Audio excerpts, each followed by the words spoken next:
संदेश न्यूज આગળ વાત કરીએ તો બિન હથિયારી લોકરક્ષક જવાનોનો દીક્ષાંત સમારોહનું આયોજન જેમાં ગૃહ રાજ્યમંત્રી પ્રદીપસિંહ જાડેજા ઉપસ્થિત રહ્યા। પોલીસ અકાદમી કરાઈ ખાતે દીક્ષાંત સમારોહનું આયોજન કરાયું છે। ગાંધીનગરમાં કરાઈ પોલીસ ટ્રેનિંગ ખાતે આ દીક્ષાંત સમારોહ યોજાયો। બિન હથિયારી લોકરક્ષક જવાનોનો દીક્ષાંત પરેડ પણ યોજાઈ જેમાં ગૃહમંત્રી રાજ્ય પોલીસ વડાની હાજરીમાં સમારોહ યોજાયો હતો।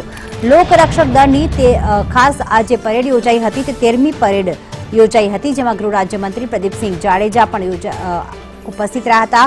સાથે જ લોકરક્ષક દળની 13મી બેચની આ દીક્ષાંત પરેડનું આયોજન કરવામાં આવ્યું હતું ગાંધીનગર કરાઈ પોલીસ અકાદમી ખાતે। સંવાદદાતા જિગ્નેશ પટેલ જોડાઈ ગયા છે। જિગ્નેશ, જે પ્રમાણે આ દીક્ષાંત સમારોહ યોજાયો છે ત્યારે ગૃહમંત્રી પ્રદીપસિંહ જાડેજા તો ઉપસ્થિત રહ્યા છે, અન્ય કયા મહાનુભાવો ઉપસ્થિત છે, કેટલા વાગ્યા સુધી આ સમારોહ અને સમારોહનું મુખ્ય આકર્ષણનું કેન્દ્ર કયું?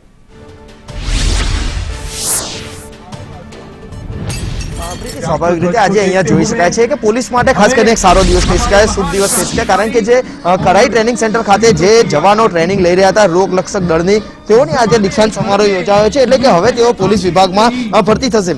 વાત કરવામાં આવે કરાઈની તો કરાઈ ખાતે 438 લોકરક્ષક દળ છે જેમની અત્યારે અહીંયા પરેડ યોજાઈ છે। સાથે સાથે કુલ રાજ્યની અંદર 7800 લોકરક્ષક દળની જે 13મી બેચ છે તે આજે પાસિંગ આઉટ પરેડ તેમની યોજાઈ છે। એટલે કે હવે તે પોલીસ વિભાગમાં ફરજ બજાવશે અને જે 2021ની બેચ છે તે કહી શકાશે।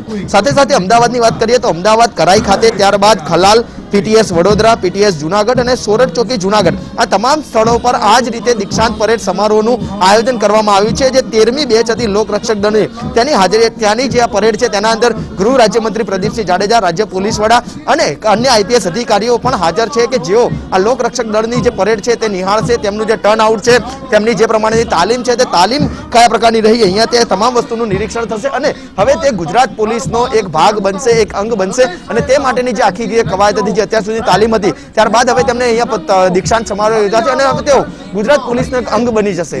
જી પ્રીતિ, બિલકુલ આભાર જિગ્નેશ તમામ વિગતો માટે।